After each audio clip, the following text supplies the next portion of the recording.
네, 일상의 법률 정보를 낱낱이 공유한다.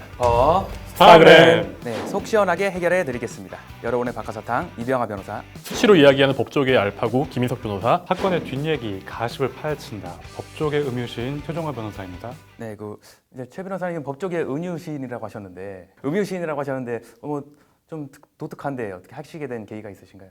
일단 튀고 싶어가지고. 안 튀고 싶어가지고. 네, 그렇죠. 딴 이유 없습니다. 그렇군요. 방송할 땐 튀고 싶은 게 일단 튀고 가야죠 일단. 네, 그럼 혹시 변호사님들은 SNS나 뭐 이런 거 혹시 인스타그램 이런 거 좀 하시나요? 저는 싸이월드 이후로는 최근에는 그 SNS를 하고 있지 않습니다. 왜 안 하시죠? 그 공간을 통해서 제 자신을 보여주는 것도 중요하긴 한데 제 솔직한 모습을 보여주는 거에는 한계가 있는 것 같아서 일단은 하지 않고 있는 상황입니다. 아무래도 싸이월드 때 좀 가식을 많이 보였다.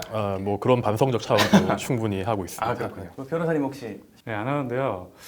어렸을 때는 했는데 이제 나이가 들면서 이거를 함으로 인해서 제가 얻는 것보다 잃는 게 더 많더라고요. 그리고 지금은 제가 결혼을 했지만 결혼하기 전에는 그 여자친구가 이제 헤어질 때마다 탈퇴해야 되는 그런 이제 그쵸. 번거로운 작업을 해야 되기 때문에 안 합니다. 이거 현명하신 판단을 하신 것 같네요. 네, 현명한 건지 뭔지 모르겠지만 네, 알겠습니다. 네, 요즘은 연예인뿐만 아니라 비연예인도 SNS를 통해서는 스타로 등극을 하고 있는 것 같습니다.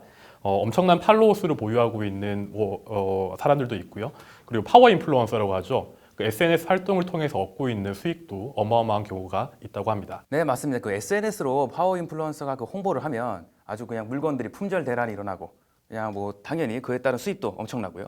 이렇게 SNS 영향력이 요새는 참 큰 것 같아요. 근데 유명해져가지고 돈을 많이 번다고 해도 저는 하기 힘들 것 같은 게 그 악플, 비난 이건 좀 감당하기 힘든 것 같아요. 맞습니다. 특별히 요새 최근에 있었던 그 유명 인플루언서가 자신의 SNS에 그 유명 연예인이 자신을 팔로우했다 이렇게 얘기를 했다가 엄청난 그 비난을 받기도 했죠. 근데 그 비난으로 끝난 게 아니고 막 상상도 못한 그 비난, 질타 이런 게 많아져서 결국에는 자신의 SNS에 좀 그만해달라 이렇게 부탁도 하고 이게 호소했다고 그러는데요. 그분이 잘했다 잘못했다를 떠나서 이런 현상을 보면 좀 무서운 면도 없잖아 있는 것 같아요. 악플은 SNS 계정이 아니라 뉴스나 일상적인 게시판에도 많이 달리는 부분이잖아요. 혹시 두 분 변호사님들은 특별히 보셨던 악플이나 리플들 중에 기억에 남는 게 혹시 있으신지요? 글쎄 저는 딱히 특별한 악플이나 비난 댓글은 기억이 나지는 않는데요. 다만 그냥 일반적인 악플을 보면 일반적으로 외모에 대해서 비하한다든지 특별한 근거 없이 비판을 넘어서 이게 비난을 한다든지 안 좋은 기사가 있다면 너가 그럴 줄 알았다든지 없어지라는지 이런 조금 단순하면서도 상대방에게 좀 충격을 줄 수 있는 그런 댓글들이 많았던 것 같아요. 저는 그 근묵자흑이란 말 있죠. 비슷한 말로 근주자적. 많이 하시네요. 네. 더 있어요. 또 있어요? 까마귀 노는 곳에 백로에 가지 마라. 그렇죠. 이제 그런 리플이 있는 곳엔 항상 사건, 사고 이런 게 생기기 때문에 저는 하지도 않고 보지도 않습니다. 그럼 아예 보지도 않고 네, 쓰신 적도 없고 보지도 없죠. 않고. 한 번도 없어요. 청정하시네요. 내 모습이 보이지 않아 앞길도 이런 악플들이 초래하는 또 이제 가장 심각한 피해를 생각해 보면 이제 유명 연예인분들이 이렇게 자살을 선택하는 경우가 있습니다. 얼마 전에는 또 유명 연예인 그 설리 씨와 구하라 씨가 이런 악플 관련 문제 때문에 또 안타까운 선택을 하시기도 하셨는데요. 이에 따라 또 많은 팬분들이 또 슬픔을 토로하기도 하셨죠. 이런 얘기가 수면에 올라와서 자주 얘기가 돼야 된다고 생각해요. 이제 함께 얘기하면서 이제 해결 방안을 모색하고 이제 돌파구를 찾는 게 좀 큰 차원에서 봤을 때는 좋지 않을까 이렇게 생각됩니다. 네, 맞습니다. 악플도 피해 사례가 계속해서 나오고 있는데 거기에 대해서 고소를 진행을 하다가 또 본인이 이제 팬임을 이제 밝히면서 이제 선처를 요구하게 되는 경우에는 실제로 이제 고소를 취하게 되는 경우도 많이 발생을 하고 있거든요. 네, 그래서 오늘 핫스타그램에서는 자살과 관련된 법과 관련된 그 내용을 여러 가지 이야기해 볼까 합니다.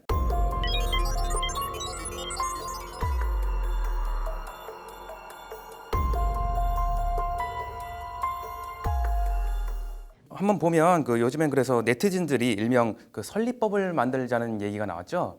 발의된 법안의 내용들을 보면 정보통신 서비스 제공자에게 댓글을 쓰는 아이디 전체와 IP를 공개하도록 해서 댓글을 작성할 때 그 책임감을 좀 높이도록 하고 정보통신 서비스 제공자가 이를 위반하면 과태료를 부과하도록 하는 어떻게 보면 반실명제, 준실명제라고 이렇게 볼 수도 있습니다. 저는 개인적으로 그 댓글을 달 때 전부 다 실명을 대고 이제 실명을 쓰고 네. 이제 댓글을 달았으면 좋겠다라는 의견인데, 근데 이거에 대해서는 반대 의견도 만만치가 않아요. 이걸 만약에 실명으로 다 전환시켰을 때 사람들이 겁이 나가지고 댓글을 달지 못한다, 이런 생각을 하기 때문에 실명화에 대해서 약간 좀 걱정을 하시는 분도 많더라고요. 근데 저는 개인적으로는 이제 실명을 하면은 적어도 이런 어떤 부작용은 좀 방지할 수 있지 않을까, 이렇게 생각합니다.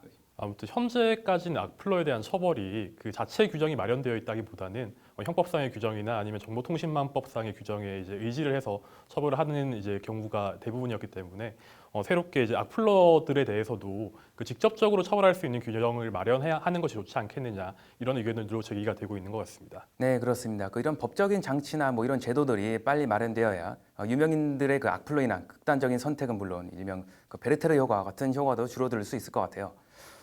관련 리플들이나 커뮤니티 팬들의 의견을 보면 이런 그 자살과 관련된 내용을 보면서 자신도 삶이 허망해졌다, 이렇게 본인도 의욕을 잃었다라는 부분들이 보여서 좀 걱정이 되기도 하더라고요. 네, 맞습니다. 이번에 그 설리시 사건에서도 가장 문제가 된 게 그 소방관이 동향 보고서를 유출한 것 때문에 가장 문제가 됐죠. 그러니까 이런 경우들에서 언론에서 자살 방법들을 너무 자세하게 묘사하거나 뭐 이런 것 때문에 감정적인 동일시를 통해서 자살 고위험군의 자살을 촉발할 수 있다, 이런 문제가 나오고 있습니다. 네, 언론의 역할이 그만큼 중요하다고 생각합니다. 뭐 이를 제재하거나 바꾸려는 정부의 노력도 당연히 중요할 것이고요. 뭐 이런 사례를 봤을 때 뭐 오스트리아의 경우가 좀 참고할 만하지 않을까, 이렇게 생각이 됩니다. 오스트리아 같은 경우에는 자살자에 대한 보도 방식을 바꾸고 자살률이 절반 이상 줄었다, 뭐 그런 연구 결과도 이제 보고되고 있습니다. 그럼 혹시 오스트리아는 자살 보도 방식이 뭐 어떻게 변화하게 됐나요? 네, 오스트리아에서 일단 보도 방식을 바꾸게 된 이유는 자살자들에 대해서 상세하게 보도를 했다가 오히려 자살률이 증가하게 된다, 이런 연구도 있었고, 또 미국에서는 신문사가 파업하는 기간 동안에는 오히려 자살률이 줄어들었다, 이런 연구도 있었기 때문에 그것을 참고해서 이제 자살에 대한 보도 방식을 바꾸려고 했던 것 같습니다. 뭐 그 보도 방식에 대해서 잠시 말씀을 드리자면 자살에 대해서 가능하면 보도하지 않는다, 이것이 제일 첫 번째 원칙이 될 것 같고요. 두 번째는 이제 보도해야 된다면 자살이라는 단어를 이제 헤드라인에 실지 않는다, 이것이 두 번째. 그리고 세 번째는 이제 자살의 상세한 방법에 대해서는 이제 묘사하지 않는다. 그 마지막으로는 자극적인 분위기를 조성하지 않음으로 인해서 자살에 대한 보도로 인해서 사람들이 영향을 받지 않도록 뭐 그렇게 하려는 노력들을 했던 것 같습니다. 네, 그렇습니다. 이러한 변화가 우리나라에도 조금 이렇게 꼭 필요하다고 생각을 합니다. 실제로 네티즌들이 요새는 기사에 좀 자극적인 내용이 있으면 댓글로 이거 너무 자극적인 거 아니냐, 이렇게 글을 쓰기도 하고, 실제로 그거를 반영해서 이제 작성 기자분이 글을 수정하고 또 뭐 다시 기사를 올리고, 이런 경우가 늘었던 것 같아요. 이렇게 사람들이 이게 자체적으로 이제 서로 변화하는 모습들이 참 보기 좋은 것 같습니다. 네, 그래서 우리나라도 언론에서 자살에 대한 이제 권고 기준을 마련을 한 것 같던데요. 우리나라의 자살 보도 권고 기준을 보자면 우리나라 또한 이제 제목에 자살이나 자살을 의미하는 표현 대신 그냥 뭐 사망했다, 숨졌다 정도의 표현으로 이제 순화하도록 이제 규정을 마련하고 있고요. 그리고 우리나라 역시 이제 구체적인 자살의 방법이나 뭐 도구, 그리고 장소나 동기 등에 대해서는 이제 보도하지 않도록 이제 규정을 마련을 하고 있습니다. 그리고 이제 자살과 관련된 사진이나 동영상은 되도록이면 이제 보도를 하지 않도록 하고 있고요. 그리고 자살을 미화하거나 합리화시키지 말고 자살에 대한 예방 정보를 꼭 제공하도록 하고 있습니다. 그리고 마지막으로 이제 고인의 인격과 유가족의 사생활의 자유도 보장을 할 수 있는 방침으로 보도하도록 그렇게 이제 규정을 마련하고 있습니다. 저는 한때 이런 그 자살 보도 권고가 도대체 뭐가 중요할까? 네. 아니, 사람들이 이런 뭐 자살에 대한 보도에 대한 그걸 접하고 갑자기 자살을 많이 하게 되냐, 이런 거에 대해서 잘 몰랐는데 제가 곰곰이 생각해봤어요. 예전에 혹시 엑스제팬 아세요? 예. 그 엑스제팬의 히데라는 그 기타리스트가 있었어요. 근데 이건 벌써 한 20년 전 일 같은데 그 히데라는 기타리스트가 자살을 했어요. 자살했는데 그때 당시엔 뭐 이런 권고 기준 이런 거 전혀 없었죠. 전혀 없어서 이분이 어떻게 자살을 했는지를 언론에서 그대로 되게 세밀하게 묘사를 해가지고 얘기를 해줬어요.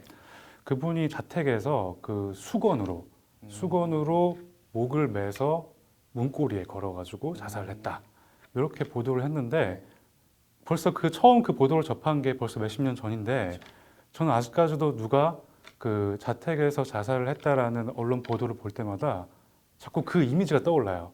누군가가 문고리에다가 그 수건을 걸고 자살을 하는 그런 모습. 그래서 이런 모습이 각인되기 때문에 이 보도를 통해서 자살의 방법이나 어떤 그런 이미지가 사람들한테 이렇게 각인될 수 있구나 이런 생각을 하게 됐어요. 그래서 이런 보도 기준이 의미가 있는 거일 수도 있겠다 이렇게 생각을 했습니다. 네, 이런 자살에 대한 영향을 받는 경우뿐만 아니라 뉴스를 보다 보면 이제 다수가 함께 모여서 뭐 일면식도 없는 사람들끼리 이제 함께 뭐 극단적인 선택을 하게 되는 그런 경우들도 접할 수 있어서 뭐 상당한 안타까움을 이제 자아내고 있는 것 같은데요. 네, 그렇습니다. 그래서 자살 예방법에 따르면 그 자살 위해 물건을 구매한 사람들을 구조하기 위해서 긴급한 필요가 있는 경우에 위치 파악을 위한 자료 제공을 요청할 수 있도록 그렇게 규정이 되어 있습니다. 그 자살 위해 물건이 뭔지에 대해서는 최근 보건복지부 장관이 자살 위해의 물건에 관한 고시를 그 행정 예고하기도 했죠. 그런데 한 가지 흥미로운 게 이 정부가 자살 위의 물건을 구체적으로 명시하진 않았어요. 이는 우리가 알고 있는 뭐 번개탄, 농약, 뭐 제초제, 살충제, 그리고 진균제, 그 진균제라는 게 있더라고요. 얘기만 들어도 무시무시한데요. 그런 거를 정해놓으면은 좀 자살 방법을 홍보하는 그 역효과가 오히려 발생할 수 있다. 그런 우려 때문에 이렇게 안 했다고 하네요. 네, 그 자살의 가장 큰 원인으로 보면은 이제 자살에 관련한 보도나 자살 사이트도 있겠지만은 사실 그 업무상 정신적 고통으로 인해서 극단적 선택을 하는 게 아마 가장 큰 이유일 것 같아요. 사실 뭐 설리 씨나 구하라 씨도 어떻게 보면 업무상 스트레스로 인해서 좀 안타깝게 유명을 달리하신 분들이니까요. 네, 맞습니다. 우리도 일하면서 엄청 스트레스 받죠. 그죠? 그렇죠? 다들 이렇게 극단적 선택까지는 아니더라도 내가 일하면서 정신과 치료가 좀 필요할 정도, 그 정도로 좀 뭔가 내가 너무 스트레스 받는다. 뭐 이런 경험 다 있지 않으신가요? 그렇죠. 어떻게 보면 저희도 이제 재판을 하고 준비를 하다 보면 그런 경험이 있는데 변호사님도 오늘 마침 또 저도 그렇고 재판 갔다 오셨. 제가 지금 밥도 못 먹고 와가지고 지금 정신적, 신체적으로 굉장히 스트레스를 받고 계십니다. 스트레스를 받는데 네.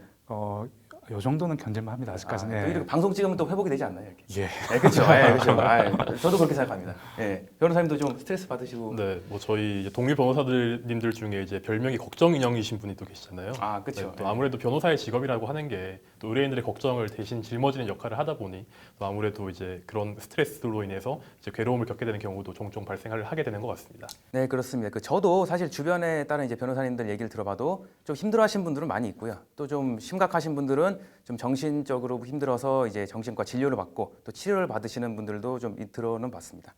이렇게 아무래도 좀 저희가 좀 재판도 하고 또 결과가 있잖아요. 뭐 이기고 지고 이런 게 있기 때문에 그거에 더 스트레스를 받으시는 분들이 좀 많으신 것 같긴 해요. 아무래도 변론을 종결을 했는데 이길 것 같은 이제 확신이 들지 않으면 좀 우울해질 수도 있을 것 같아요, 진짜. 그렇죠. 네. 반대로 질 것 같은데 이기면 그러면 또 신나죠. 잠시 신나죠. 네. 또 그렇죠. 근데 그런 경우가 많이 있어야 되죠. 있죠. 그렇죠. 있어야겠죠. 예. 그렇죠. 특히 범범이 살아는 그런 거 많지 않습니까? 무지하게 많죠. 그렇죠. 예. 저희는 셀수 그렇게 없습니다, 아주. 예. 그래서 저희는 기분 좋게 일하고 있습니다. 근데 보니까 이제 국내에서 정신과를 찾는 사람이 연간 그 300만 명을 넘어섰다고요. 정말 큰 어마어마한 수치 같은데. 근데 이 수치가 실제로는 그 정말 정신과 치료를 하시는 분들이 훨씬 더 많음에도 불구하고 이제 사회적 인식 때문에 병원을 찾지 못해서 어쩌면은 축소되어 있는 것이 아닐까 이런 생각이 들더라고요. 그리고 이제 의료적인 부분에서 이게 그 F 코드라고 해서 정신질환으로 분류가 되기 때문에 이것으로 인해서 나중에 이제 민간보험이나 뭐 이런 것을 가입할 때 혹시 불이익이 생기지 않을까 걱정하시는 분들도 많이 계시는 것 같습니다. 이걸 막기 위해서 정부에서는 그 F 코드와 구별되는 그 G 코드를 만들었는데, 근데 이거는 약물 치료가 아니라 그 상담을 할 때만 적용될 수 있는 거라서 아무래도 좀 한계가 있는 것 같습니다. 네, 물론 그 의료법과 개인정보보호법 등에서 이렇게 엄격하게 보호된다고는 하지만 사실 보험을 가입할 때는 좀 제약 사유가 되는 것도 사실이기도 합니다. 그래서 앞으로 이런 부분에 대해서는 정부가 좀 더 적극적으로 전향적으로 나서서 뭐 해결책 이런 걸 좀 논의해야 되는 시기가 되지 않았나 싶습니다. 실제로 이런 치료가 굉장히 중요한 게 그 OECD 국가 중에 자살률이 최하위권에 속한다고 알려져 있는 덴마크와 같은 경우에는 이제 국가에서 직접 이제 자살 클리닉 운영을 하고 있거든요.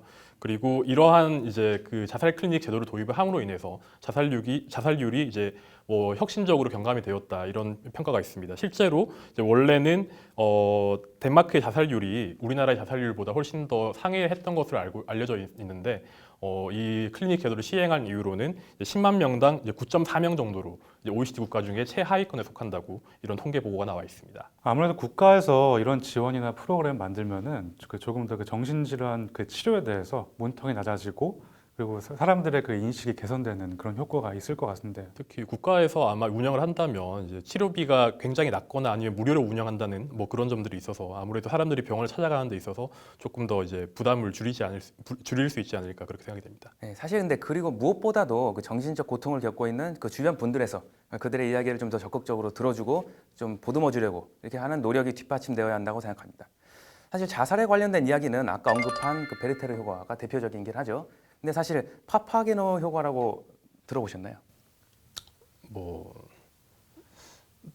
못 들어보셨군요. 그런 것 들어보셨고. 같습니다. 저는 파파게나는 알아요. 아 그 그러시나요? 마적에 나오는 네. 그 인물들이죠. 아 그런가요? 네. 네, 그렇습니다. 그렇게 파파게노는 파파게노는 그 모차르트의 오페라 그 마술피리에 등장하는 인물인데요. 파파게노라는 사람이 그 이별에 대한 슬픔 때문에 자살을 시도하려고 했다가 새 요정이 불러주는 그 사랑의 노래 때문에 다시 삶을 선택했다는 내용입니다. 이렇게 주변 사람들과 그 언론, 뭐 국가 이런 주변 사람들이 서로 이제 정신적 고통을 갖는 사람들에게 희망을 심어주면 그들이 죽음보다는 삶을 선택할 확률이 많이 높아지지 않을까 그렇게 생각을 합니다.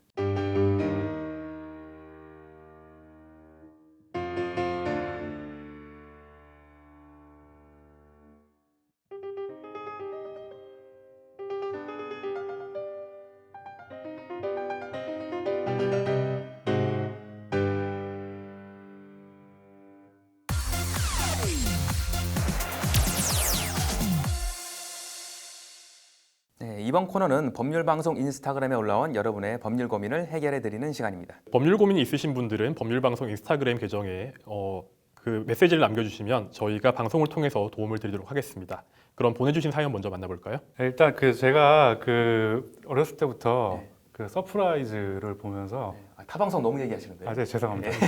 그 재연 배우를 꼭 해보고 싶다는 생각을 했었어요. 그런데 이제 이렇게 귀중한 기회를 주신 법률방송 TV에 감사드립니다. 오늘 기대하도록 하겠습니다. 네, 제가 뭐 처음이긴 하지만 나름 그 메소드 연기를 한번 해보겠습니다. 한번 그럼 보내주신 사연 한번 만나보도록 하겠습니다. 기대가 됩니다. 대학을 졸업하고 25살에 서울에 올라와 푸들 강아지 한 마리와 함께 살고 있는 여성입니다. 가족들은 모두 부산에 있는데요. 어느 날 갑자기 어머니께서 교통사고를 당하셨다는 연락을 받고 급하게 KTX에 몸을 실었어요. 너무 놀라 마음이 조급하고 상황이 여의치 않다 보니 우리 미니, 참고로 미니는 강아지 이름이에요. 우리 미니도 캐리어에 넣어서 KTX에 함께 탔습니다. 야, 강아지랑 함께 기차를 타면 어떡해? 딴 사람 생각 안 해? 어머 죄송해요. 제가 워낙 급해서 어디 맡기고 올 데가 없었어요. 우리 미니 얌전하니까 걱정 안 하셔도 돼요. 사실 KTX 비용도 비싸고 해서 저는 마주보는 좌석을 끊어서 탔어요. 하필 마주보고 앉은 아저씨가 동물을 싫어하시는 분 같더라고요. 그런데 그 아저씨가 부스럭부스럭 거리면서 뭘 꺼내려고 하는데 우리 미니는 저한테 위협적인 줄 알고 순간 으르렁거렸어요. 그러자 그 아저씨가 우리 미니의 캐리어를 툭툭 치면서 이봐, 얌전하게 뭐가 얌전해? 이렇게 으르렁거리는 거 안 보여 이거? 아저씨 지금 우리 미니 친 거예요? 내가 언제 개를 쳤어? 개집을 쳤지. 개집, 개집. 이렇게 서로 말도 잘 못하면서 이제 언성이 잠시 높아지자 미니는 짖기 시작했어요. 저는 미니를 안정시키려고 노력했고 겨우 진정이 됐죠. 아, 진짜 내가 편하게 잠 좀 자면서 갈라 했지만 이가 짖잖아 이거. 어쩔 거야 이거? 아저씨가 위협적으로 행동하시니까 얘도 그러는 거 아니에요. 아저씨 계속 이러시면 동물학대를 신고할 거예요. 동물학대? 아, 요즘은 진짜 너무나 갖다 붙인다니까. 아, 내가 이 개를 때리기로 했어? 뭘 했어? 기차에 개를 잘 타고 이거 아가씨 잘못 안 생각 안 해? 전 엄연히 우리 미니 좌석도 예매해서 탄 거라고요. 아니 너같이 이렇게 개에 대해서 막 이렇게 예매를 하니까 이거 기차표 예매가 바로 끝나가지고 이거 예매 못한 사람 얼마나 많은데 개 때문에. 아니 그래 좋다 이거야. 탔으면은 으르렁대거나 짖지 못하게 입막이라도 하든가. 우리 미니는 법적으로 입막이 필수 아니거든요. 와 어떻게 한마디를 안 주나. 여튼 남은 시간 동안 한 번만 더 으르렁거리거나 짖으면은 나 가만히 안 있을 거니까 알아서 해. 예, 기분 나쁘게 반말은 기본이고 협박적으로 이야기하니까 무섭기도 하고 저도 기분이 나쁘더라고요. 이 아저씨 동물학대로 고소할 수 없을까요? 라고 하셨대요. 네, 두 분 마음이 모두 이해는 갑니다. 뭐 기차를 탔을 때 맞은편에 앉으셨던 분이 좀 동물을 사랑하시는 분이었으면 더 좋았을 텐데 하필이면 또 이런 분을 만나셔가지고 또 이제 그 고향까지 가시는 길이 편하지는 않으셨을 것 같습니다. 예, 나 두 분 다 연기를 너무 잘하시네요. 처음이신데 서프라이즈 보는 줄 알았어요. 저는. 좀 오버하지 않았나. 네, 싶네요. 예. 아, 저는 뭐 최종화 변호사님의 메소드 연기 덕분에 저도 연기에 더 몰입을 할 수 예, 있었어요. 말투가 저 여성분인 줄 알았어요. 어이, 순간.